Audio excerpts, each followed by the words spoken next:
Buenas tardes. Iniciamos una sesión más de este ciclo de amenazas contra el Poder Judicial que hemos comenzado la semana pasada con las exposiciones de Lori Sanata y de Ricardo Ramírez Calvo. Dos exposiciones que fueron jugosísimas realmente y que recibí elogios respecto de las dos, por los dos lados, y que nos muestran y nos mostraron cómo los gobiernos hoy llamados populistas, entonces era el nazismo y el fascismo, cómo actuaron respecto del Poder Judicial, qué rol le cupo al Poder Judicial durante el nazismo y durante el fascismo, qué instituciones, nos mostraba Sanata, se utilizaron, qué instituciones judiciales se utilizaron para avanzar sobre el Poder Judicial y sobre todo sobre los ciudadanos. Realmente algunas instituciones de las que mencionó Sanata y de las que mencionó Ramírez Calvo son impresionantes para quienes no hemos estudiado detenidamente esas épocas y solo tenemos referencias remotas, periodísticas o de algunas lecturas no demasiado profundas que hemos hecho. Hoy nos acompañan Manuel García Mancilla y Osvaldo Pérez San Martino, dos viejos amigos del colegio también, y viejos amigos míos también, y con ellos vamos a ver un poco qué ocurrió en la Argentina con el Poder Judicial, cuál fue la suerte que corrió esta idea iniciada en 1853-1860 de bregar por un poder judicial independiente, esta idea de Mitre, cuando organiza la primera Corte Suprema, de elegir para que no se sospechara de que estaba creando un tribunal propio, adicto a su ideología o a su partido, esta idea de preferir gente de otro partido, y cómo fue evolucionando esto hasta el día de hoy. Y en esto me parece a mí que hemos elegido e invitado a dos personas que han trabajado muchísimo el tema. Manuel es decano de la Universidad Austral, como todos saben, se recibió en la Universidad de El Salvador y tiene un título de máster en leyes de la Universidad de Georgetown en Estados Unidos, y Osvaldo se recibió en la UBA y tiene también un título de máster en leyes otorgado por la Universidad de Connecticut. Los dos son realmente proficuos autores de numerosos artículos de divulgación y de profundización en las revistas especializadas de la Argentina y del exterior. Manuel también ha participado en la redacción de algunos libros en coparticipación, en coautoría con García Mancilla, y yo diría que nadie mejor que ellos, o ellos entre los mejores, para ilustrarnos en lo que ha sido una etapa, a mi modo de ver,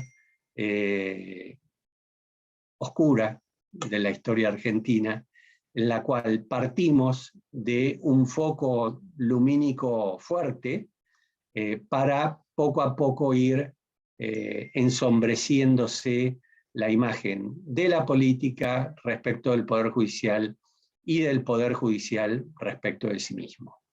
En esto ha habido marchas y contramarchas, como se podrá ver, pero es una tendencia fuerte la de tratar de gobernar, de gobernar al Poder Judicial, en su cabeza por un lado, el Poder Judicial Federal, la Corte Suprema, y luego hacia abajo en los tribunales inferiores.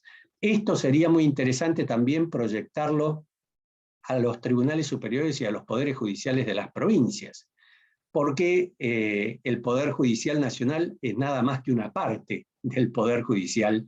Hay 24 poderes judiciales en la Argentina. Y probablemente sea una tarea que vamos a tratar de prolongar si es que encontramos expositores provinciales que estén dispuestos a hablar de cómo ha ocurrido, de cómo ha sucedido esas historias en sus propias provincias. También es interesante ver la independencia del Poder Judicial o las amenazas a esa independencia en Latinoamérica, que hay profusa historia también al respecto, y en Estados Unidos, que también ha sufrido y sufre sus embates desde hace unos cuantos años, en su etapa fundacional, luego de la Guerra Civil, luego del New Deal o durante el New Deal de Roosevelt, y actualmente. Con lo cual me parece que tenemos tema para hablar durante todo el año y para ir aprendiendo, si se puede, de la historia, tratando de sacar las enseñanzas de aquellas cosas que se hicieron mal para advertirlas y no volver a repetirlas. Bueno, los dejo en manos de los expositores. Muchísimas gracias. Gracias por anticipado, Manuel y Osvaldo. Y creo que comenzamos con Pérez San Martino, ¿verdad? Así es. Bueno, muchas gracias, Alberto, por la presentación y los calificativos tan generosos. Agradezco al Colegio de la Ciudad por este ciclo que me parece tan necesario en este momento, y bueno, a vos en especial, que tuviste esta iniciativa y que además sos una de las personas que más conoce de estos temas en la Argentina y en particular de la Corte, así que te diría que me interrumpas o me rectifiques o amplíes lo que quieras a medida que yo vaya hablando. Voy a tratar de no ser demasiado extenso, pero tengo miedo de no cumplir este objetivo, así que ténganme bien cortito con el tiempo, porque en definitiva creo que si este ciclo se generó es por lo que estamos viviendo actualmente en la Argentina. Digamos, vivimos muchas cosas, pero en particular el juicio político a la Corte Suprema, que se está desarrollando actualmente en la Cámara de Diputados, por lo menos en la Comisión de Juicio Político, nos generó la preocupación de, bueno, ubicar esto que nos genera tanta preocupación en un ámbito más general y en el contexto histórico en que ha ocurrido muchas veces el ataque al Poder Judicial en la Argentina. Vos mencionaste a Mitre, y yo pensaba iniciar esta exposición con esa cita famosa, porque, digamos, empezamos bien.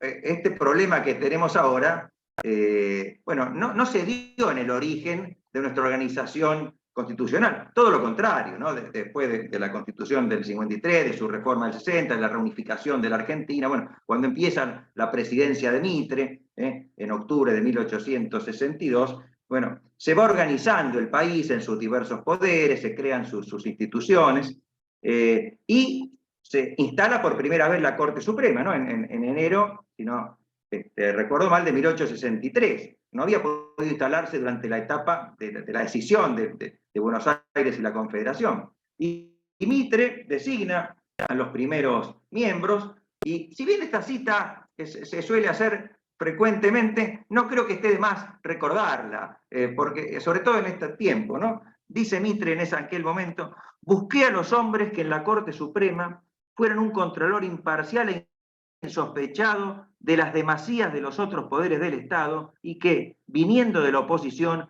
dieran a los conciudadanos la mayor seguridad de la amplia protección de sus derechos y la garantía de una absoluta y total independencia del alto tribunal. Así empezamos.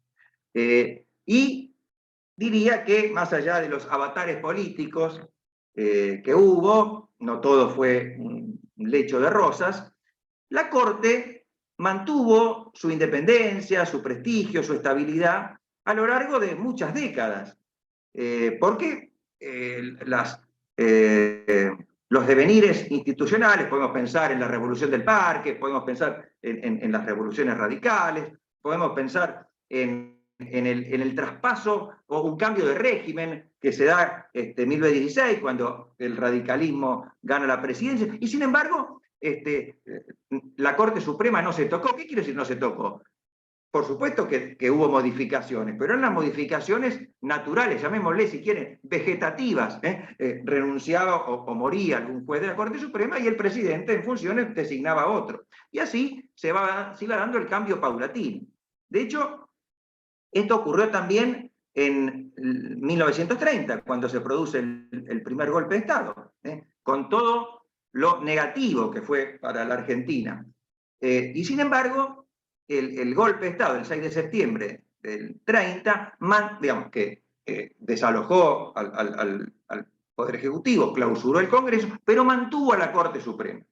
Es cierto, alguno podrá decir la Corte Suprema en alguna medida le pagó o le dio una contraprestación, si se quisiera ser crítico de esto, con la famosa acordada del 10 de septiembre de ese año, cuando reconoce los derechos de la Revolución Triunfante, de alguna forma legitima al gobierno. Pero, sea como fuere la visión que se tenga de eso, lo importante es que la Corte se mantuvo. El 4 de junio de 1943 se produce un nuevo golpe de Estado, también se desaloja el Poder Ejecutivo, se clausura el Congreso y se mantiene a la Corte Suprema.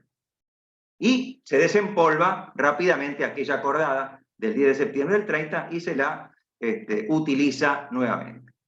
Claro, ese gobierno de facto, que iba a durar 3 años, no modificó la Corte Suprema, pero ya empezaba a casi, me parece, un cambio de régimen. Sebrelli, alguna vez le preguntaron cuándo comenzó la decadencia argentina, vieron que siempre existen esas preguntas, ¿en qué año? Bueno, como si eso pudiera determinarse con una fecha exacta, pero él dijo, para provocar, el 4 de junio de 1943 a las 10 de la mañana.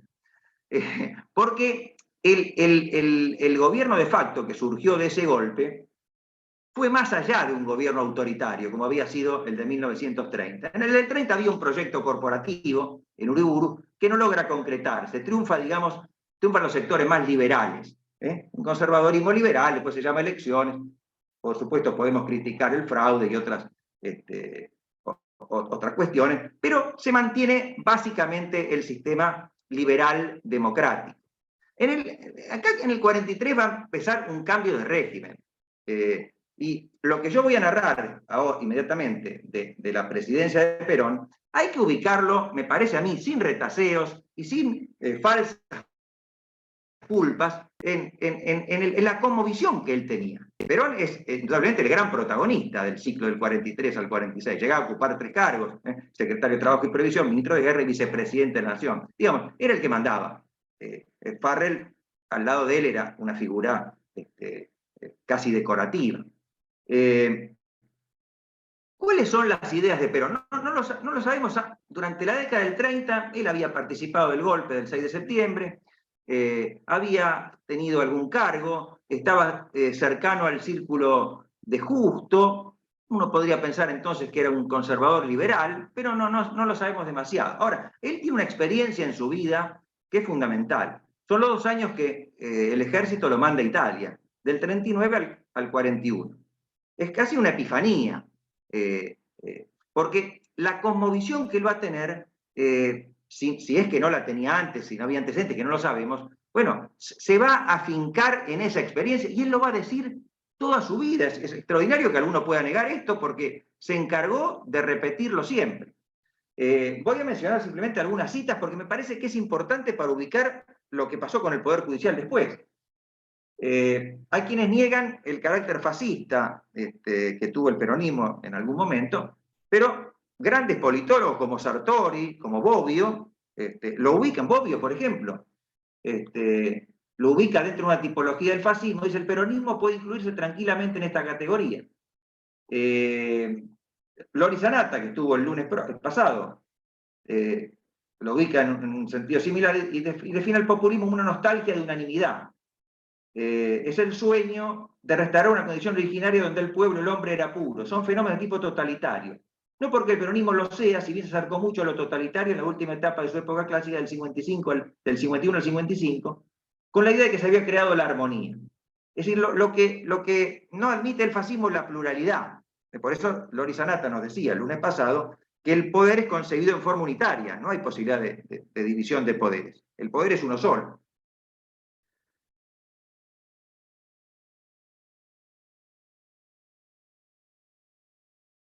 Son interesantes algunas cartas que Perón le envía desde Italia a su cuñada. Las citas son infinitas, elijo algunas. Dice, ese gran hombre que es Mussolini sabe lo que quiere y conoce bien el camino para llegar a ese objetivo. Si las fuerzas desatadas al servicio del mal, es decir, de los aliados, se oponen a sus designios, luchará hasta morir, y si lo matan quedará su doctrina. Aunque yo siempre he tenido más fe al hombre que a las doctrinas.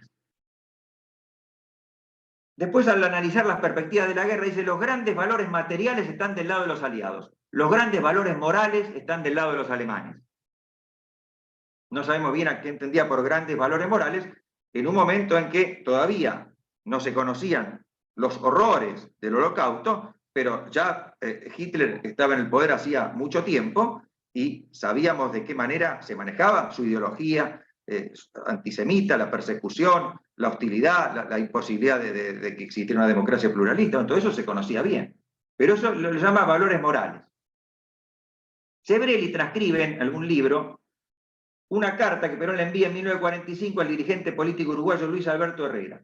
Dice, nuestro proyecto hubo de ser realizado por el fascismo y el nazismo. De triunfar, Europa no estaría hambrienta e imposibilitada de rehacer su economía. En fin, Lo interesante es que Perón mantiene esta idea cuando ya era políticamente incorrecto. No era una persona acostumbrada a decir la verdad, podía decir cualquier cosa sin ningún escrúpulo. Y sin embargo, en esto mantuvo una notable consistencia. En 1968, en Madrid, le dice a Félix Luna, me ubiqué en Italia entonces, y allí estaba sucediendo una cosa, se estaba haciendo un experimento. No entro a juzgar los medios que podrían ser defectuosos, pero lo importante era esto, un mundo ya vivido en imperialismo, ya flotante, y un tercero en discordia que dice no, ni con unos ni con otros. Nosotros somos socialistas, pero socialistas nacionales. Es una tercera posición entre el socialismo soviético y el imperialismo yanqui. Para mí ese experimento tenía un gran valor histórico. Es decir, él no entraba a juzgar los medios, digamos, el asesinato, la tortura, son medios que podían ser opinables. Lo importante para él es que no se ubicaba en ninguno de lo que llamaba imperialismo. Y hay que decir acá que toda su vida, si bien pudo tener opiniones de lo más diversas y opuestas, pudo alabar al fascismo y al nazismo y después al comunismo, siempre tuvo como enemigo, como alguien al que hay que vencer y que de ninguna forma puede compatibilizarse con sus ideas, a la democracia liberal, o lo que él llamaba el demoliberalismo.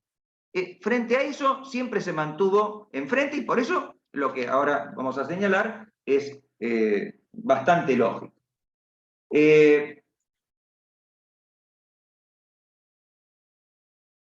Asume Perón la presidencia constitucional el 4 de junio de 1946 e inmediatamente está decidido a terminar con la Corte Suprema. El 8 de julio, es decir, un mes y 4 días después, el presidente del bloque de diputados peronistas, Rodolfo Decker, impulsa el juicio político. Ahora, Perón había dicho en el discurso inaugural del 4 de junio de 1946 lo siguiente: la justicia, además de independiente, debe ser eficaz, y no podrá ser eficaz si sus conceptos no marchan al compás del sentimiento público. Y en una reunión con diputados peronistas fue todavía más preciso. Si el gobierno debe funcionar con éxito, los tres poderes deben funcionar en armonía. En la actualidad, el Poder Judicial, salvo algunos pocos magistrados, no habla el mismo lenguaje que los otros dos poderes. Entonces, había que armonizar la justicia y eso es lo que va a hacer Decker al impulsar el juicio político, ¿no? Bueno, esta armonización se da fácilmente porque el peronismo contaba, en virtud del sistema electoral de la ley Cespeña, con amplia mayoría en la Cámara de Diputados. Recuerden el sistema electoral que le daba en cada distrito 2/3 al primer partido y el tercio restante al segundo, un sistema de lista incompleta. Y en el Senado tenía la unanimidad, un Senado unánimemente peronista. Por lo tanto, al año siguiente se concreta sin ningún problema la remoción de 4 de los 5 miembros de la Corte. Algunos de los, digamos, el quinto no se lo echa porque lo habían designado ellos durante el gobierno de facto, que es Tomás Casares. Y Tomás Casares tenía buenas credenciales para permanecer porque había dicho lo siguiente sobre el fascismo. Si entendemos por fascismo el complejo de fuerzas que reaccionan incluso con procedimientos drásticos contra esa civilización moderna que termina dialécticamente con el comunismo, es lícito y conveniente colaborar con su gesta libertadora. Lo interesante también son los cargos que se le formulan, son muchos, creo que fueron 13 a los jueces de la Corte, pero el más disparatado es la combinación de estos dos. Se los acusa de haber avalado, con la acordada que mencioné del 4 de junio del 43, el golpe de Estado y el gobierno de facto. Y al mismo tiempo se los acusa de haber obstaculizado la tarea de la revolución. Esto parece un chiste de Groucho Marx, pero efectivamente fue así. Claro, bueno, se remueve a los jueces y se nombra jueces absolutamente adictos, militantes. El juicio fue bastante farsesco. Alfredo Palacios, que era abogado de uno de los jueces, no puede pronunciar el alegato de defensa, lo envían a sentarse en la barra, bueno, hace toda una escena, como podemos imaginar que podía hacer él, y se retira, bueno, del Congreso, ¿no? Y después publica un libro con esa defensa que Manuel seguramente tiene ahí en su nutrida biblioteca. Pero no termina acá la reorganización del Poder Judicial, sino que en la reforma del 49 se establece a último momento una cláusula transitoria por la que se pone al Poder Judicial en comisión. Y en virtud de esa cláusula transitoria se le niegue el acuerdo a gran parte, a casi todos los jueces federales y nacionales, y se crean vacantes para designar jueces adictos. Es decir, que con esa cláusula transitoria, más lo que había pasado con el juicio político, se peroniza, podemos decir así, la justicia federal. Se da esta tarea de armonización que había señalado Perón en su primer discurso.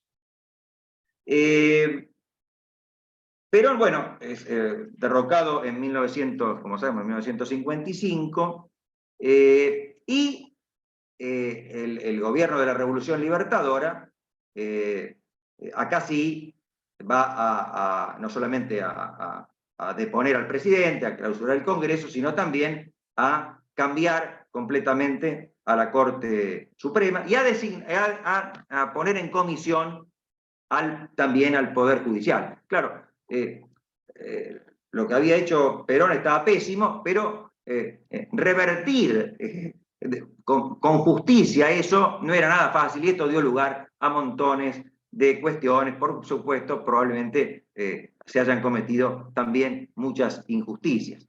Estos jueces de la Corte renuncian cuando va a asumir Frondizi en 1958.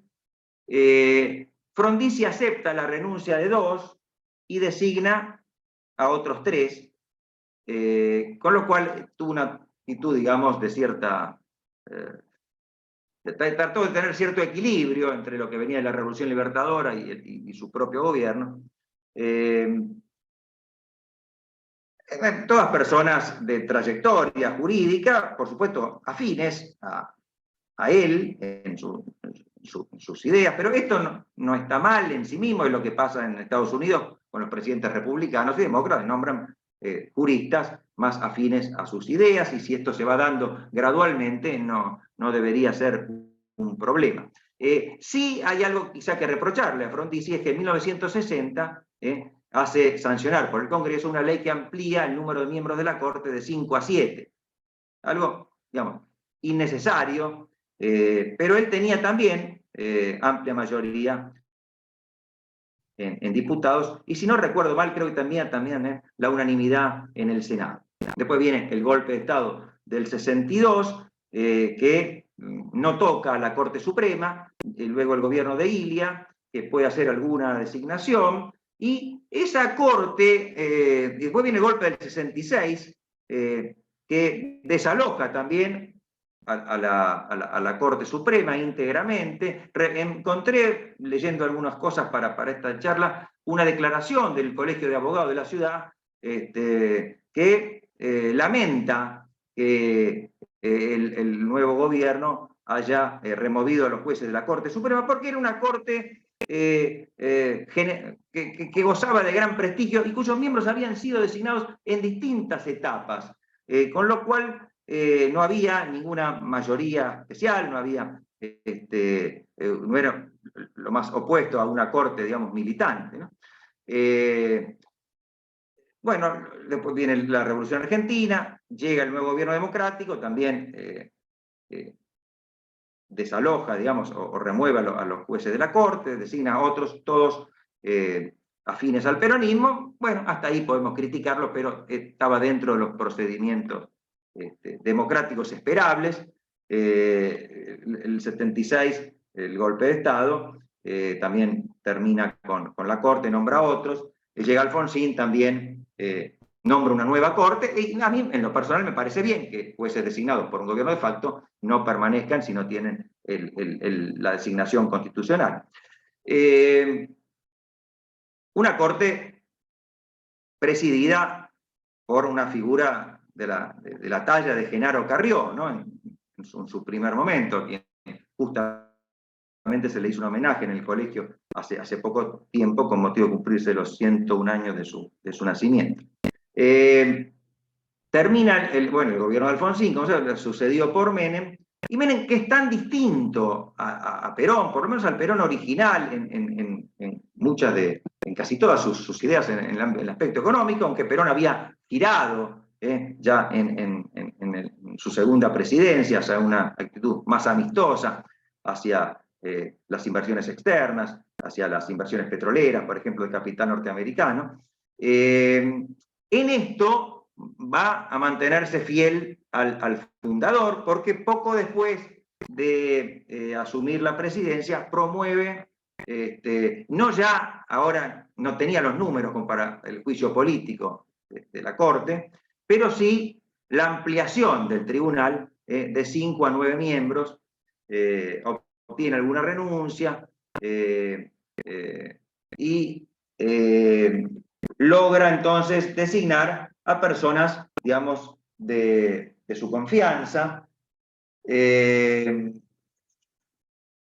La Corte en ese momento emite una acordada en la que señala que los cambios bruscos en la composición, es decir, digamos, si bien era una facultad del Congreso hacerlo, los cambios bruscos atentan contra la independencia del Poder Judicial. Claro, el secretario legal y técnico de la presidencia, Raúl Garnillo Campo, había dicho: ha llegado el momento de sincerar una institución de la República que ahora funciona con algunos problemas. Y bien, pues, prospera la ley, tenía la mayoría simple para hacerlo, y designa personas, bueno, más afines. Ahí Horacio Verbitsky, cuando tenía aparentemente algún prurito republicano, llamó a esto la mayoría automática. renuncia Baqué en disidencia con esto. Ya había renunciado Baqué, que era secretario letrado de la Corte, cuando fue el golpe del 66. Y en fin, es un hecho que realmente no era necesario, que fue justamente criticado, sin perjuicio, con esto sin perjuicio de las personas, algunos nos podrán gustar, otras menos, que se designaron. Por supuesto, el que fue presidente de la Corte, yo mencioné antes a Genaro Carrió, el doctor Nazareno, no tenía, por lo menos no le conocemos, esa talla intelectual, profesional o académica, ¿no? Era así una persona muy afín a Menem, del que había sido socio en un estudio jurídico.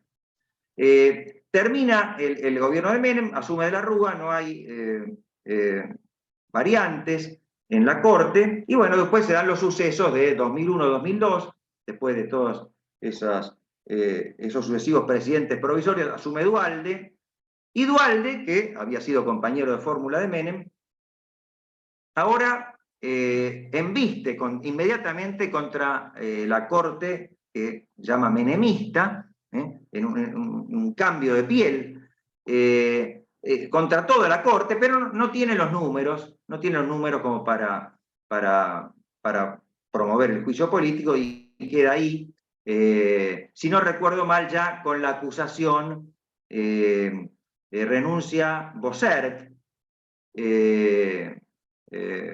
Ahora, lo que no pudo hacer Duhalde lo va a hacer después Kirchner, cuando asume la presidencia, y también promueve el juicio político, algunos renuncian, otros, Moliné O'Connor y Boyano, son destituidos por juicio político. Claro, en este caso, el peronismo no tenía la mayoría, y para lograr que prosperara la acusación y luego la remoción, tuvo que contar con el acompañamiento de otros partidos.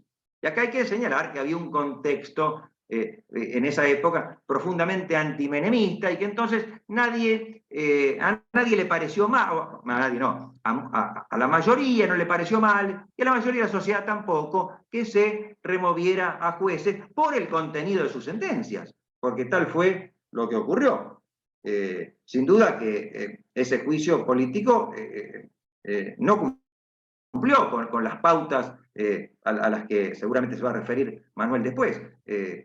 Fue, por más discrepancia que tuviéramos con esos jueces y con la actuación de la Corte, de la mayoría de esa, entre comillas, lo digo para no abrir juicio de valor sobre esto, mayoría automática. Se apeló al contenido de las sentencias, que eran ciertamente opinables. O sea, si eran opinables, no se justificaba que se removieran los jueces por juicio político. Pero la sociedad, en aquel momento quizás ya fatigada por todo lo que había pasado, entendió que llegaba una nueva etapa y le concedió un voto de confianza. Néstor Kirchner apareció entonces como alguien que proponía terminar con los vicios de la política y regenerar cierto republicanismo. A la luz de lo que pasó, esta parece una referencia humorística, pero así era visto en vastos sectores de la sociedad, de la política y del periodismo. Inclusive algunas ONG estaban muy contentas de participar. Por ejemplo, le prepararon el decreto 222 para que se publicaran los nombres de los candidatos a jueces de la Corte Suprema, lo que después se amplió a otros fueros, como una medida de transparencia, o se iban a publicar la agenda del presidente, y todo eso era visto como una especie de revolución institucional. Realmente extraño, había habido una amnesia colectiva, porque Néstor Kirchner era homónimo, y era la misma persona, del Néstor Kirchner que en Santa Cruz, como gobernador, había cometido las fechorías institucionales más grandes que se puedan imaginar.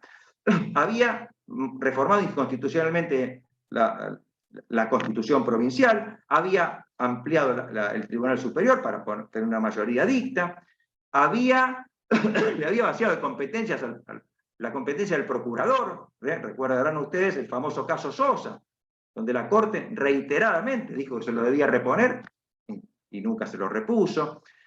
Había hostilizado a la prensa. En fin, había sido un aventajado discípulo de Perón en todo eso, cosa que en aquel momento le señaló nada menos que Raúl Zaffaroni, quien al criticar un referéndum que había inconstitucional, que había convocado Kirchner como gobernador para reformar la Constitución, dijo: llamar una consulta para reformar la Constitución es utilizar los mecanismos de la democracia plebiscitaria a fin de establecer una relación tramposa entre el líder y el electorado a la manera del nazismo. Esto lo dijo el doctor Zaffaroni, que poco después probablemente olvidó estas palabras porque fue designado en la Corte Suprema. Las designaciones que hizo Kirchner en aquel momento con las vacantes que se produjeron, digamos, sin duda son opinables, pero no parecían, por lo menos inicialmente, con el grado de apego, de militancia que había tenido la Corte peronista. Para no alargar la exposición, omití la lectura de algunas acordadas de aquella Corte, que tenían un grado de genuflexión respecto del presidente y su esposa, que nos cuesta todavía, o que todavía nos sorprende. O recordar que 4 de los 5 jueces habían sido después en el 49 convencionales constituyentes del peronismo, es decir, o sea, la división de poderes quedó en aquel momento completamente aniquilada, cosa que hizo después Kirchner en Santa Cruz como gobernador, pero la sociedad argentina decidió olvidar todo eso en 2003 y pensar que venía una etapa de regeneración institucional. En 2006,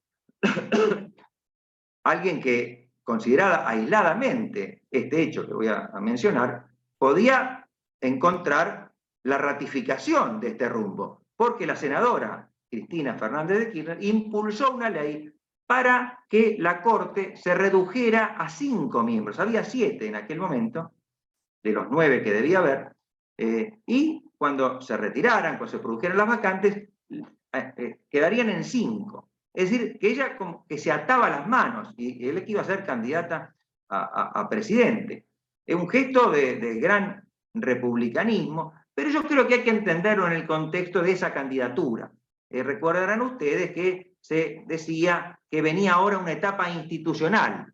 Digamos, si Néstor Kirchner había sido la etapa, digamos, más brutal, que había tenido que entrar como un cirujano, se usaban estas metáforas, al quirófano, en una sala de emergencias. Bueno, ahora sí, ya superada la emergencia, venía la etapa institucional. Tampoco, solo algún ingenuo podía creer eso, porque ese mismo año la senadora Kirchner impulsó la reforma a la ley del Consejo de la Magistratura, la 26080, inconstitucional, como se fue declarado hace poco, la ley de administración financiera, la reforma a la ley de administración financiera que le daba la posibilidad de los superpoderes, facultades extraordinarias al jefe de gabinete para reformular las partidas presupuestarias, y la ley 26122, que regulaba el trámite de los decretos de necesidad de urgencia, decretos delegados y decretos de promulgación parcial de leyes, de un modo tal que procuraba consolidarlos en el tiempo. Es decir, de republicano eso tenía bastante poco. Ya en su segundo mandato, digamos, se sacó esa máscara y promovió lo que ustedes recordarán, un paquete de leyes que se denominaba de democratización de la justicia, dentro de los cuales estaba una reforma, otra reforma al Consejo de la Magistratura, en la que se designaba a los miembros del Consejo de manera directa por parte del pueblo, como si se tratara de diputados. Bueno, la Corte Suprema, a través del per saltum, que había sido pensado por el kirchnerismo para otra cuestión, en aquel momento uno de los temas más candentes era la ley de medios, y entonces el kirchnerismo quería que llegara rápido a la Corte para que lo avalara. Bueno, se usó inicialmente para declarar inconstitucional, que lo era, en forma manifiesta, bastaba leer el artículo 114 de la Constitución, y declarar inconstitucional esta ley. Y ya más cerca en el tiempo, y ya termino para darle la palabra a Manuel, ya sin ningún tipo de disfraz, promueve una serie de reformas, la reforma judicial, o este disparatado proyecto de ampliar la Corte de 5 a 25 miembros. Es la misma persona que en 2006 consideraba que debía reducirse la Corte de 9 a 5, ahora consideraba que se debía ampliar de 5 a 25, después el Senado lo redujo a 15 con igual arbitrariedad, porque se decía, este era el argumento expuesto, que de esa forma la Corte iba a ser más federal. Se intentaba crear una especie de Senado en la Corte, un Senado paralelo, que no es la función de un tribunal de justicia. Esto obtuvo sanción en el Senado, pero no la tuvo todavía, felizmente, espero que no la tenga, en la Cámara de Diputados. En fin, es una reseña a vuelo de pájaro, y como toda reseña, puede ser arbitraria, puede haber omitido algunos temas y quizá darle mayor énfasis a otros, pero nos habla de que los embates contra la Corte Suprema, que ahora estamos viendo, no son una novedad en la historia argentina. La mala noticia es que ahora se están dando en muchos países del mundo. El populismo que considera que el pueblo es uno y que por lo tanto no hay división, que no debe haber separación de poderes, está teniendo bastante predicamento en muchos países. En la Argentina hemos tenido un populismo, llamémoslo de izquierda o izquierdoso, progresista, estas últimas 2 décadas, y a mí me parece que algunas personas creen que la salida es tener un populismo simétrico de derecha. Y ese sería otro problema. El problema es el populismo, el fascismo, el autoritarismo. Hay que volver a esa frase de Mitre, hay que volver a los grandes postulados de la Constitución y al Estado de Derecho, que se basa fundamentalmente en justicia independiente, porque la Constitución no se aplica sola, es un texto. Necesitamos personas comprometidas con la independencia para que efectivamente vivamos en una república. Muchas gracias.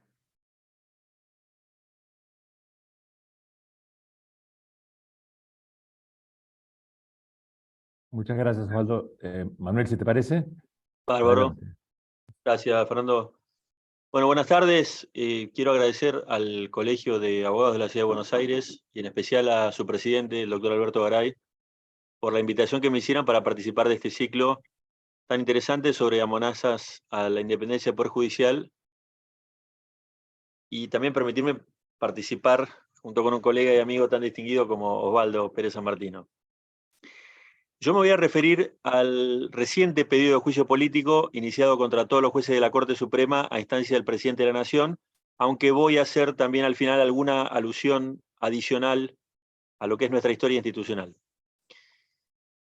La embestida del presidente contra la Corte, anunciada el pasado 1 de enero, pretende poner en marcha el mecanismo especial de remoción de funcionarios públicos que nuestra Constitución regula en sus artículos 53, 59 y 60 y que todos conocemos como juicio político. Ese ataque del presidente a la Corte fue, como saben, una reacción contra el dictado de una mera medida cautelar en un caso de coparticipación federal en la causa Gobierno de la Ciudad de Buenos Aires contra Estado Nacional. Después de algunas idas y venidas, los diputados del bloque oficialista hicieron suya la denuncia original del presidente. Esa denuncia y otras más de vieja data son las que se analizaron en la Comisión de Juicio Político a principios de febrero, se les dio admisibilidad y ahora están en etapa de investigación y prueba desde hace algunas semanas. Hasta ahora vienen desfilando varios testigos por esa comisión, en su mayoría funcionarios de la Corte, que no tienen nada concreto para aportar en relación con los cargos que se formularon a los jueces que se pretende remover. A pesar del impulso que intentaron imprimirle originalmente el mismo presidente y un grupo de gobernadores y diputados del gobierno actual, parecería que esta iniciativa está lejos de poder cumplir con las exigencias que prevé nuestra Constitución para lograr la remoción de los jueces de la Corte. De hecho, ni siquiera se podría dar y aprobarse el primer paso indispensable para poner en marcha ese mecanismo constitucional, ya que no habría posibilidad alguna de poder alcanzar la mayoría especial que requiere nuestra Constitución para que la Cámara de Diputados apruebe formalmente una acusación ante el Senado, para que éste a su vez pueda después juzgar a los jueces acusados en un juicio público. En ese marco, alguno podría argumentar, creo que no sin cierta razón, que detenerse a reflexionar o hacer un análisis sobre este tema hoy es una pérdida de tiempo. Sin embargo, creo que es al revés. Me parece que este tipo de ocasiones son especialmente propicias para revisar algunas cuestiones constitucionales que solemos dar por sentadas o que ni siquiera consideramos en tiempos de normalidad. Por eso la idea de mi presentación es hacer un análisis crítico sobre el pedido de remoción finalmente presentado a instancias del presidente y admitido en la Comisión de Juicio Político. Si bien entiendo, insisto, que ni este ni el resto de las denuncias presentadas contra los jueces de la Corte tiene posibilidades de prosperar, creo que vale la pena tomar la denuncia impulsada originalmente por el Ejecutivo para analizar algunas cuestiones relacionadas con ese peculiar mecanismo constitucional al que llamamos juicio político. La estructura de la presentación que voy a hacer va a ser muy sencilla. En primer lugar, voy a explicar brevemente cuál es la naturaleza jurídica del juicio político, este mecanismo constitucional de remoción, que permite hacer efectiva la responsabilidad de diversos funcionarios de máxima jerarquía en nuestro país, incluidos los jueces de la Corte Suprema. En segundo lugar, voy a hacer un análisis general de los cargos que hasta ahora se hicieron a los jueces de la Corte a instancia del Poder Ejecutivo, así como del trámite que se siguió en la Comisión de Juicio Político, para ver si tienen algún mérito y si se ajustan o no a la Constitución. Y en tercer y último lugar, voy a hacer algunas precisiones sobre qué modelo de Poder Judicial adoptamos y cuáles pueden ser las consecuencias de este episodio institucional en relación con la independencia del Poder Judicial. Eso es todo. Bien, empecemos con la naturaleza del juicio político. Hay quienes parecen creer que nuestra Constitución establece un procedimiento de tipo discrecional que permite al Congreso poder remover a funcionarios públicos que no sean de su agrado, siempre que se cuenten con las mayorías parlamentarias necesarias para ponerlo en práctica. Se trataría de algo así como de un voto de confianza propio de los sistemas parlamentarios de gobierno. Ahora, al igual que en muchas otras cuestiones importantes, nuestros constituyentes tomaron por modelo en este punto al impeachment de la Constitución de los Estados Unidos. En ese marco, la analogía que se pretende trazar entre la remoción de un juez de la Corte y el retiro de la confianza propio de los sistemas parlamentarios es inaceptable. ¿Por qué? Porque choca directamente con la Constitución Nacional que exige, al igual que en los Estados Unidos, la demostración de causales concretas en el marco de un juicio público para poder remover válidamente a un juez de la Corte. Esas causales, como saben, son mal desempeño, delito en el ejercicio de las funciones o crímenes comunes. En Estados Unidos también hubo discusiones en el siglo XIX acerca de la naturaleza del impeachment, pero la tesis que prevaleció allí antes de que adoptáramos a la Constitución norteamericana como modelo es la que rechaza expresamente el carácter meramente político de este procedimiento de remoción. De hecho, el impeachment no es considerado en los Estados Unidos como un referéndum sobre la actuación de un funcionario público, sino como un procedimiento de tipo judicial en donde la Cámara de Representantes formula cargos específicos, las pruebas se presentan en el Senado y éste decide si los cargos han sido probados o no. En los Estados Unidos, la doctrina mayoritaria considera que el Senado actúa durante el impeachment no como un cuerpo legislativo, sino como uno de tipo judicial, y aunque no está obligado a seguir escrupulosamente algún procedimiento en especial, debe ajustar su funcionamiento en forma similar al de un tribunal de justicia, es decir, garantizando el debido proceso y la defensa en juicio. Y así se hizo en todos los casos de procedimiento de remoción seguidos contra jueces federales a lo largo de su historia, incluido el célebre impeachment al Justice Samuel Chase, que fue el único juez de la Suprema Corte de los Estados Unidos que fue sometido a un proceso de remoción.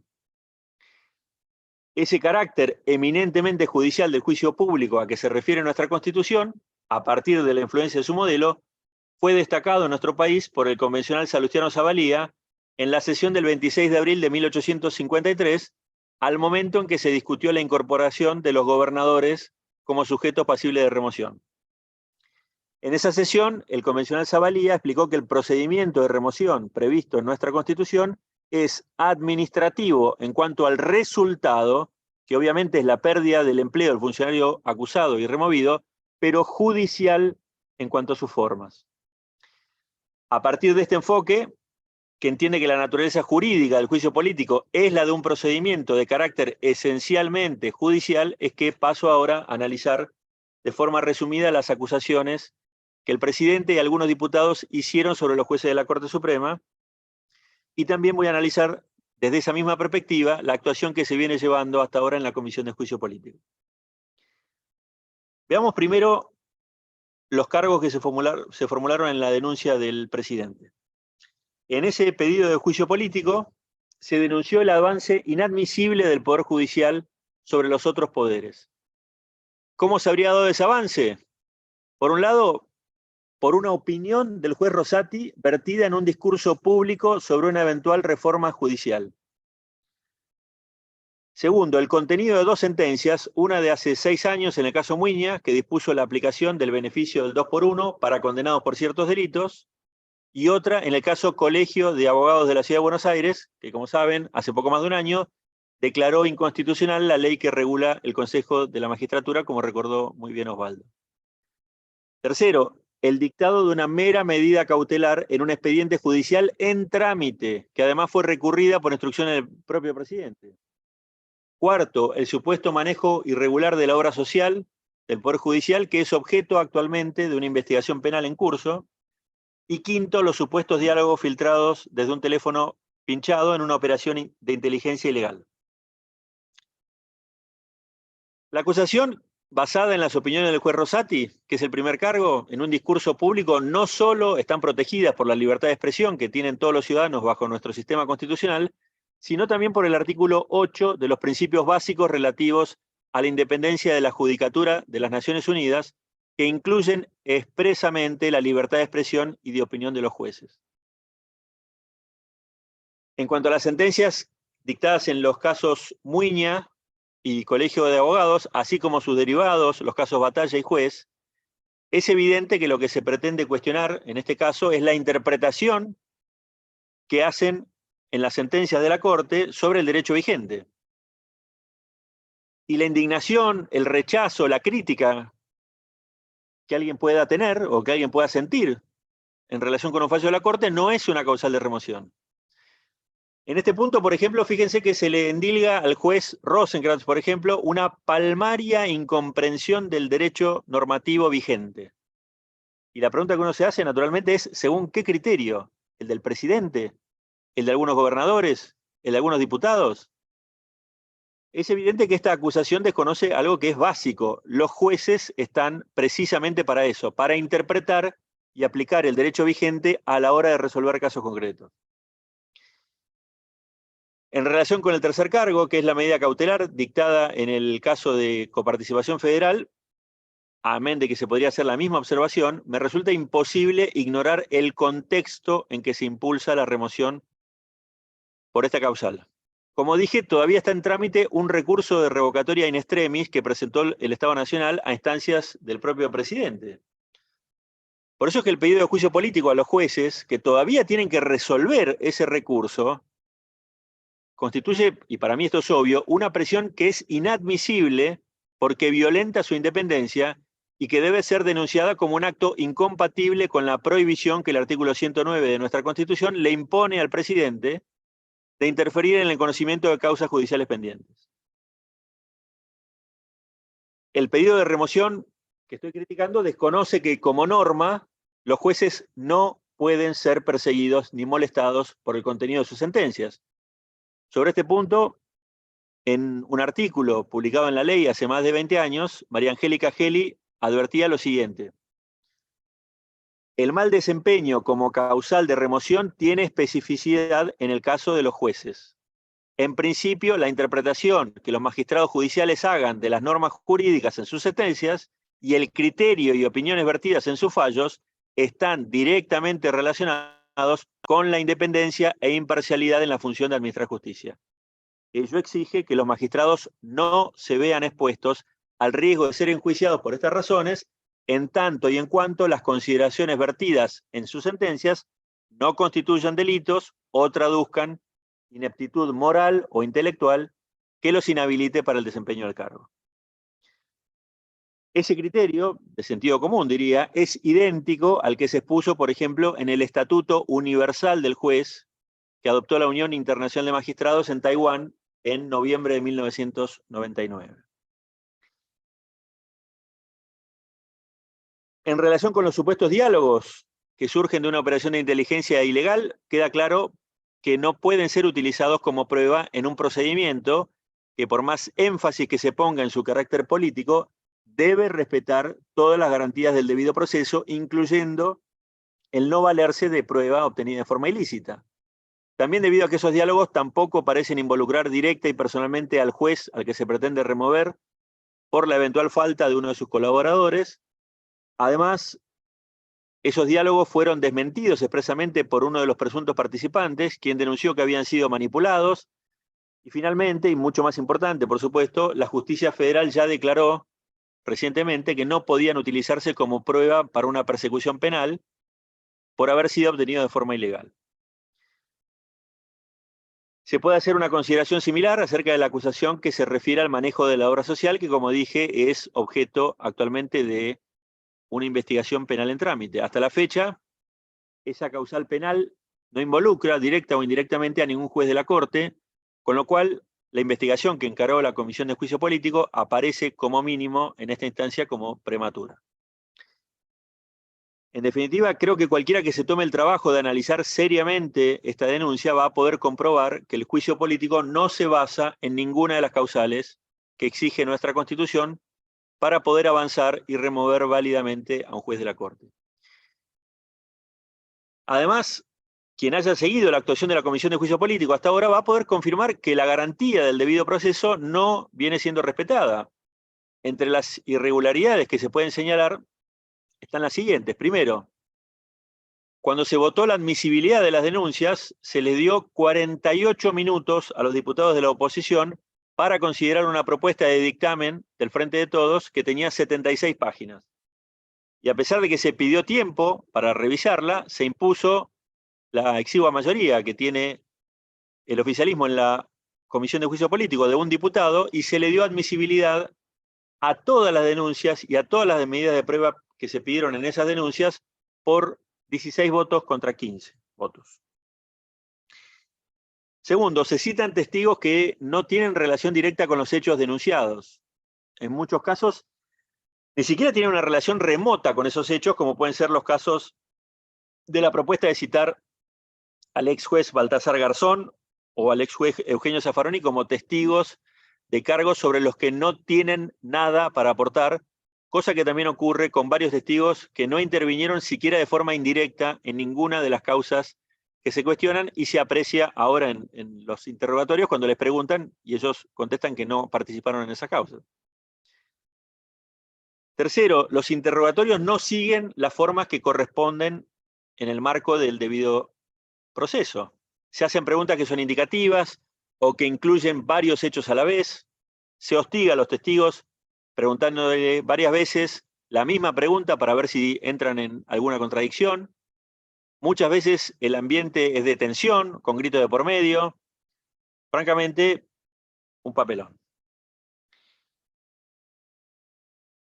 En muchos otros casos se pregunta a los testigos que son funcionarios judiciales por criterios de decisión de causas que están en trámite, algo que obviamente no corresponde.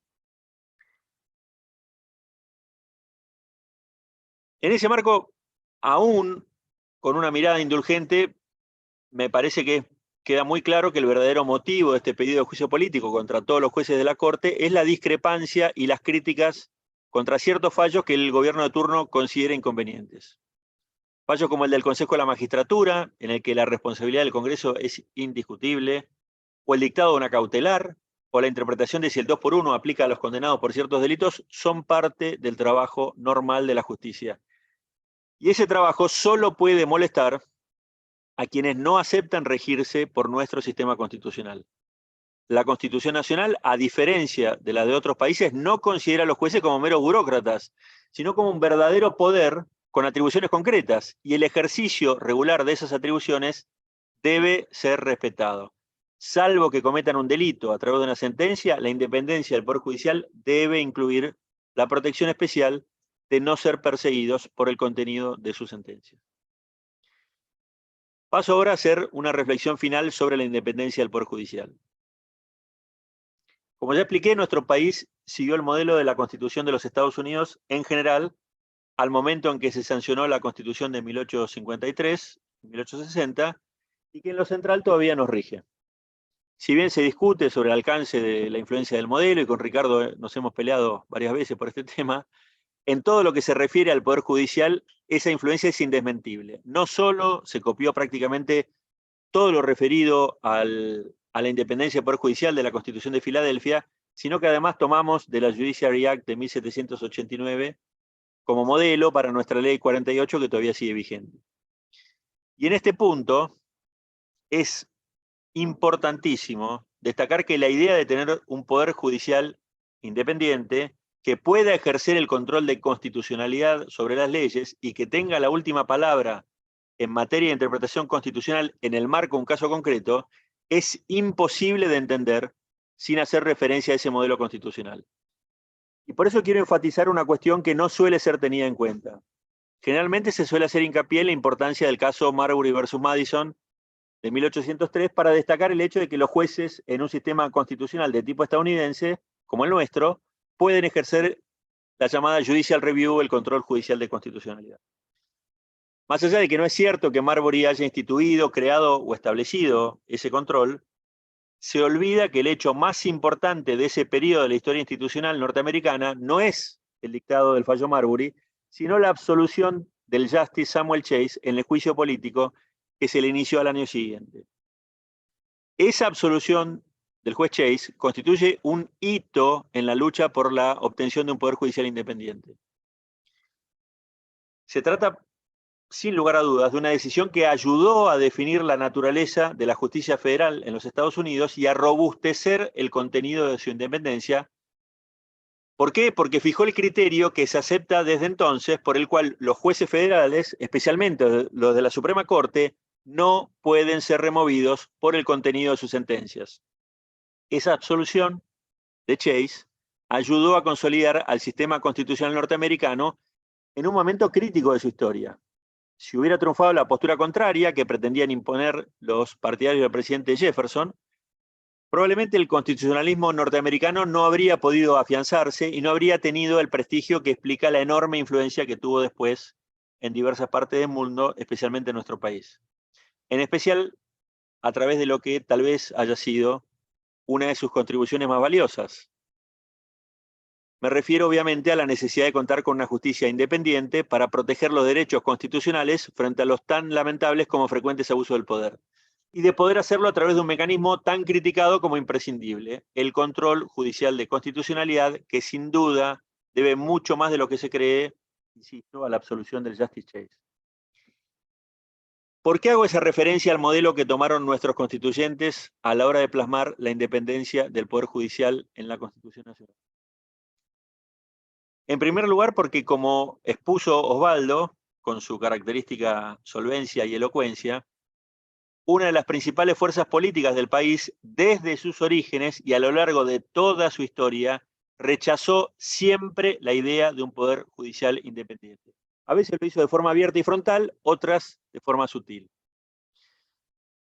Además del famoso discurso de Perón del 4 de junio de 1946, en el que dijo que ponía el espíritu de justicia por encima del Poder Judicial y que Osvaldo mencionó, vale la pena recordar las posturas que sostuvieron en el bloque peronista durante el juicio político a la Corte de 1947. Son ilustrativas del desprecio que muchos de sus integrantes expresaron en cada uno de sus 10 gobiernos, llamamos 10 gobiernos peronistas, hacia el requisito que exige nuestra Constitución de tener un Poder Judicial independiente. Voy a mencionar solamente dos.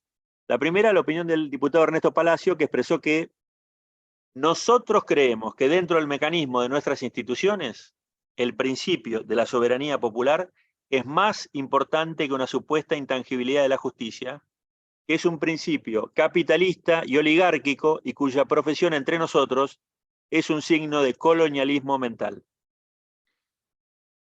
La segunda opinión que voy a citar es la del diputado Montiel, que afirmó lo siguiente: si nosotros como partido político perdiéramos una elección en el orden nacional y el partido opositor lograse nuestra mayoría y dijera que los miembros de la Corte no respondían a las inquietudes políticas de sus supuestos sociales y tuvieran evidentemente la autoridad suficiente dada por el pueblo, los jueces estarían bien separados.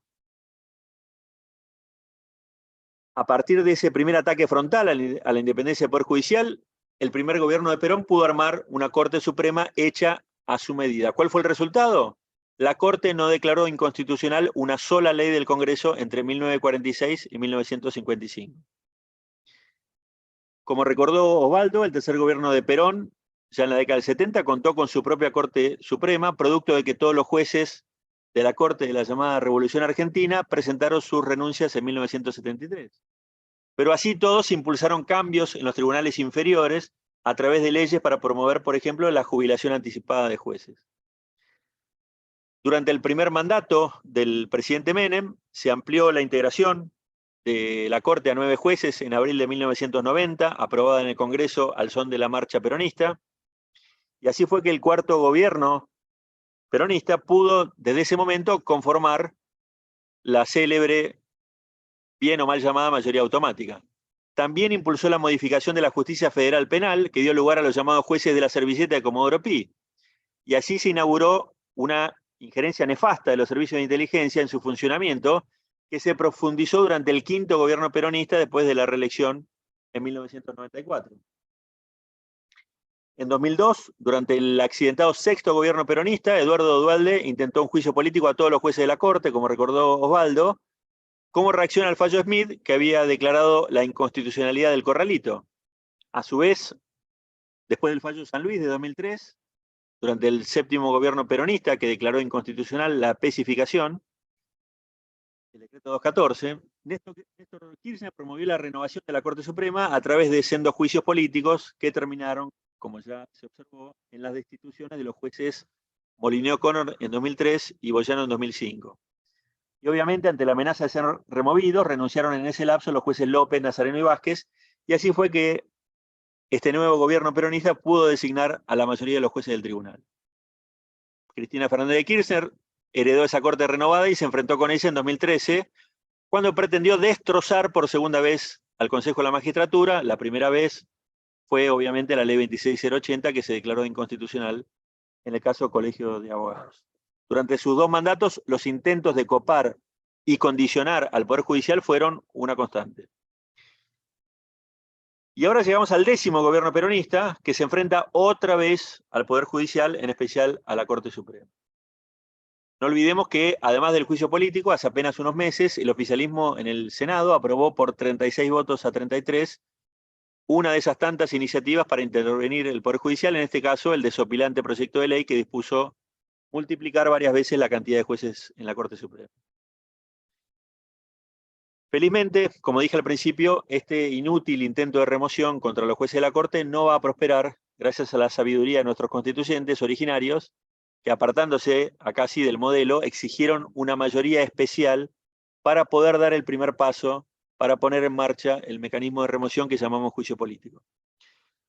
Por eso alguien podría plantear, no sin cierta razón, que la Corte Suprema va a salir fortalecida de este proceso. Puede ser.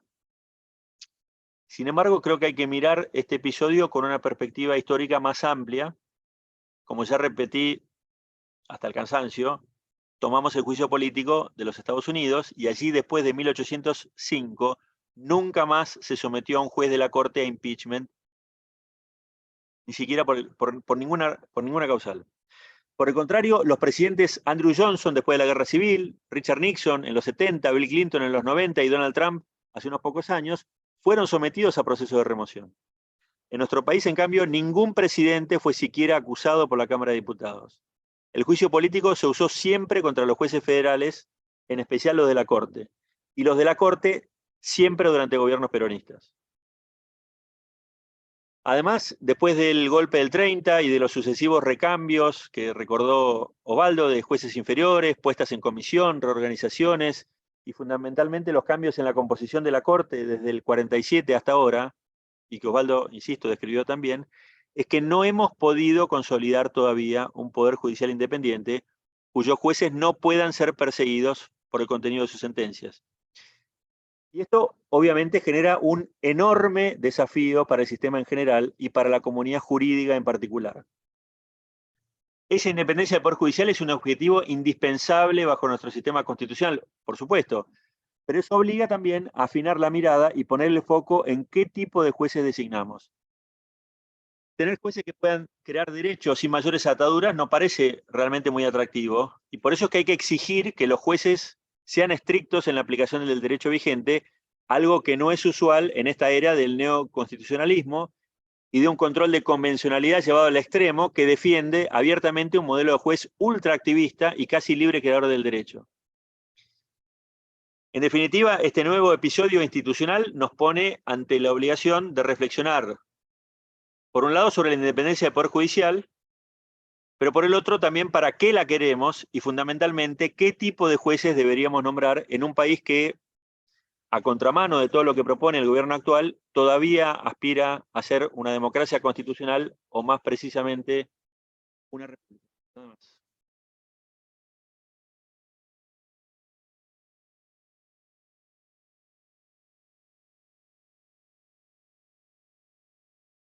Muchas gracias, Manuel y Osvaldo. Nada, Fernando. Si quieren, podemos dar lugar a alguna pregunta por parte de los presentes.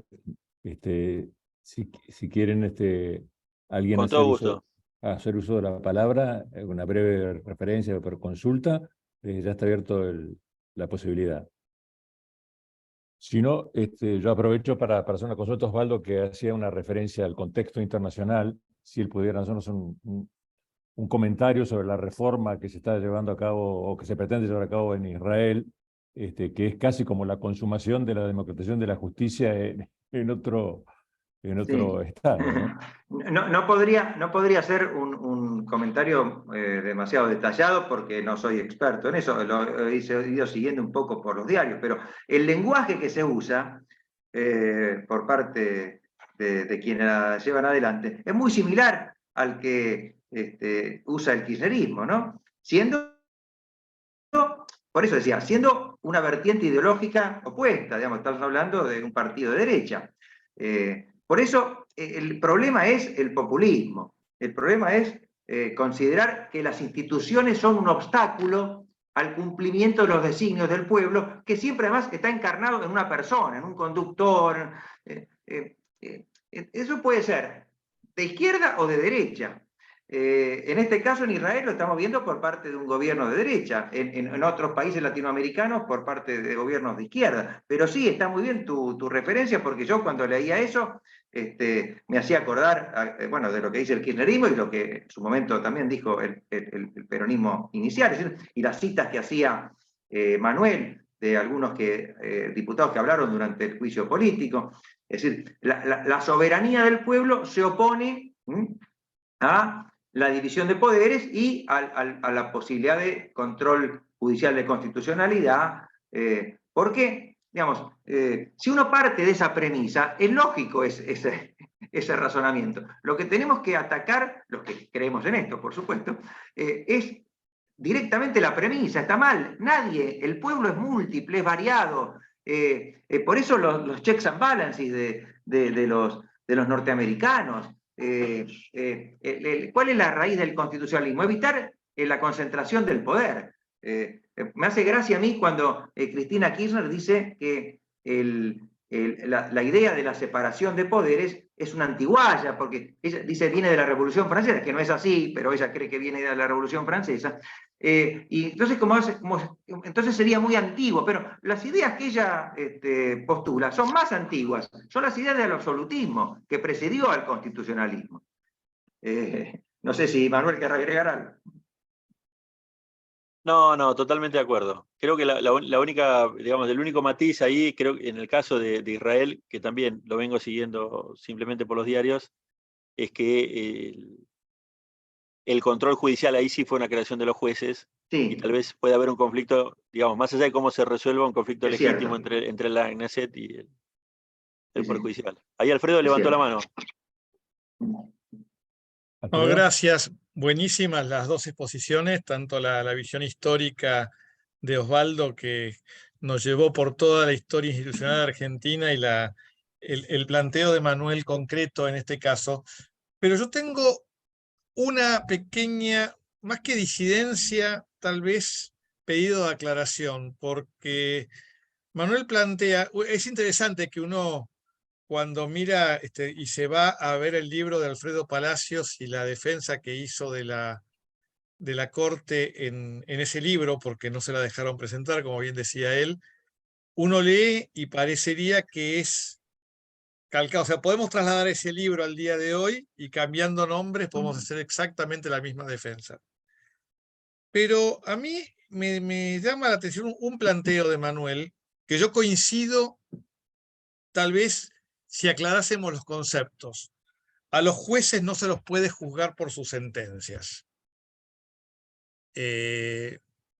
hasta que prevarican. Lógico, obviamente. Por eso hice referencia a los delitos. Claro, porque ahí hay un problema importante, ¿no? Porque hoy en día, en donde tenemos al juez militante, ¿no? De hecho, si ustedes hacen la búsqueda por Twitter, van a poder encontrar una cantidad de tweets recientes del juez Ramos Padilla, del Ramos Padilla padre, planteando que va a ser candidato a presidente, y que su única conductora es Cristina Fernández de Kirchner. Y exigiéndole al presidente el indulto. Sí, sí, sí. Pero yo lo que veo es que, claro, el concepto a los jueces no se los puede juzgar por sus sentencias, crea también una sensación de freeriders que pueden hacer lo que se les dé la real gana. No, pero obviamente no, está fuera de discusión. Claro, pero creo que hay que ser claros en esto porque nosotros, o sea, todo lo que estamos acá, en este chat de hoy, sabemos de qué estamos hablando, pero cuando por ahí te sacan de contexto, te dejan descalzado, porque te dicen, no, pero ¿cómo? Entonces, y hoy en día, lamentablemente, las teorías del neoconstitucionalismo, que ahora el juez no está atado a la Constitución, sino al sentimiento del pueblo, algo que Ricardo Ramírez Calvo también ha planteado mucho a través de los tweets, de esta idea del espíritu del pueblo, ¿no? Que es el que resuelve todo y que lo descubre el juez por encima de la Constitución, por encima de los poderes democráticos. Y tenemos un problema estructural muy grave, ¿no? Esto puede llevar a jueces superhombres que se crean, y esto me preocupa. Dos cosas, Alfredo, totalmente de acuerdo. Yo lo que quise señalar, y me parece que en el contexto argentino todavía no hemos aceptado, por lo menos, y pongo más, si se quiere, el énfasis sobre los gobiernos peronistas, ¿no? Que todavía no hemos aceptado que los jueces no pueden ser removidos por la interpretación que hagan del derecho a la hora de resolver un caso concreto, ¿sí? A eso me refiero cuando no pueden ser removidos por el contenido de una sentencia. Por supuesto que el prevaricato es un delito, está en el Código Penal. Ahí sugiero, Sebastián Soler hizo una defensa en su momento, en 1954, de dos jueces de la Corte Suprema de Salta, en donde él analiza el delito de prevaricato y lo que es digamos, cómo se conjuga el delito de prevaricato con la protección de la independencia del Poder Judicial en lo que se refiere a no poder remover a un juez por las opiniones, por la interpretación que haga del derecho, a eso voy por el contenido de sus sentencias. Eso por un lado. Por el otro, obviamente, conocés mejor que yo la jurisprudencia de la Corte Interamericana de Derechos Humanos, como el caso Río Sábalos contra Paraguay, donde también rescatan este principio de no poder remover a un juez por el contenido de su sentencia, salvo un delito, salvo negligencia grave, salvo incompetencia por pérdida de facultades mentales o cuestiones similares. Ahora, coincido totalmente con vos y por eso también lo señalé al final, Alfredo, está muy bien reflexionar sobre la independencia del Poder Judicial, pero si nosotros afinamos el lápiz y afinamos la mirada, el punto no es, digamos, es ¿para qué la quiero? O sea, y en eso ahí sí o sí tengo que pensar también en qué tipo de jueces se designan. Si nosotros designamos todos jueces neoconstitucionalistas que se sienten por fuera de la Constitución o que aceptan la idea de un control de convencionalidad exagerado que puede incluir a la propia Constitución, bueno, tenemos un gran problema. Y por eso que remarco que el hecho positivo de que tal vez la Corte salga fortalecida de este embate del presidente, lo tenemos que mirar un poco con lupa, porque eso es una verdad relativa en el contexto histórico que tiene la Argentina, en donde prácticamente cada gobierno tuvo su propia Corte Suprema de 47 en adelante, salvo de la Rúa o Macri, si se quiere. Y por supuesto, digamos, que la Corte salga, digamos, evite un embate de esta naturaleza es positivo, pero esa reflexión que tenemos que hacer sobre la independencia del Poder Judicial, insisto, nos obliga a ser mucho más exigentes en qué tipo de jueces se designan. Yo creo que nuestro sistema exige jueces que apliquen el derecho vigente, que resuelvan los casos y controversias aplicando la Constitución, o como dice el artículo 102 en el juramento, que se le exige a los jueces de la Corte Suprema administrar justicia bien y legalmente de conformidad con lo que prescribe la Constitución.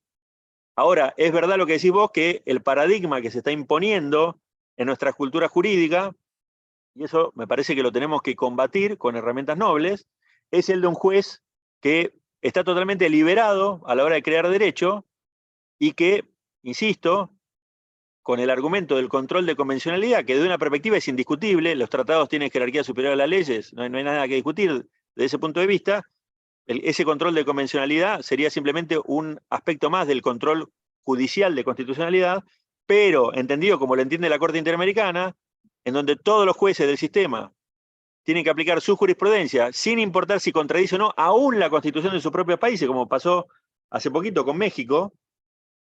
Bueno, ahí tenemos un gran desafío, porque lo que vamos a terminar es proteger, digamos, vamos a protegerle una independencia del Poder Judicial que lo único que nos va a garantizar son jueces que no van a aplicar el derecho, o sea, que van a hacer un poco lo que se le dé la gana. No sé si contesté tu inquietud, Alfredo. Sí, yo bueno, no tengo mucho que agregar, coincido. Evidentemente, cuando decimos que no se los puede remover por el contenido de sus sentencias, eso deja a salvo situaciones extremas, ¿no? Porque podría ser que por el contenido de la sentencia se demostrará de una o de muchas que un obrar sistemático de ignorancia absoluta del derecho o de deliberada intención de apartarse del derecho cuando eso fuera muy manifiesto, ¿no? Claro, si pensamos en el lenguaje que usa la Corte para hablar de las sentencias arbitrarias, podría haber cierto parentesco, y a nadie se le ocurre que cuando se descalifica una sentencia por arbitraria, eso implica que hay que remover al juez que la dictó. Es decir, tienen que ser casos realmente extraordinarios. Con ese sentido creo que lo decimos. Sí, con un aditamento que me parece que es importante, y perdón que aburra, pero lo hago corto. Lógicamente, en el caso de los jueces inferiores, todo el sistema recursivo permite eventualmente corregir alguna sentencia arbitraria, corregir errores de derecho, etc.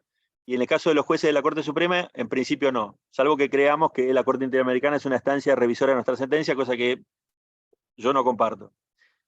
Ahora, también hay que tener muy claro que el trabajo que hacen los jueces de la Corte, que tienen que interpretar, digamos que su principal función es ejercer el control judicial de constitucionalidad, interpretando la Constitución, no es exactamente lo mismo que hacen los jueces inferiores, porque la interpretación constitucional tiene algunas peculiaridades que, si bien las podemos emparentar con la interpretación de las leyes, no es lo mismo. Hay algún marco ahí como para moverse que es distinto. Y ahí es donde, insisto, yo la protección que destaco, que es la que se da en los Estados Unidos, es justamente ese marco para poder interpretar la Constitución a la hora de resolver un caso. Bueno, todos nosotros, pero muchos de los que estamos acá, hemos criticado y muy duramente fallos de la Corte, distintos votos. Y sin embargo, no se nos ocurre que en esos casos eso justifique la remoción de esos jueces por el juicio político. Pienso en Batalla, por ejemplo, por decir un caso. Digamos, se lo puede hacer con el lenguaje más duro, más directo, siempre que se trata de argumentos, pero en la medida en que otros colegas han escrito en sentido contrario, bueno, tendrá cierto margen de opinabilidad, aunque a nosotros no nos guste para nada. Eso, por supuesto, podemos, digamos, no quiero ser autorreferente, pero nosotros no hemos pedido en tal caso el juicio político de nadie. Así que es claro que defendemos la independencia judicial en cuanto al contenido de la sentencia. Bueno, muy bien.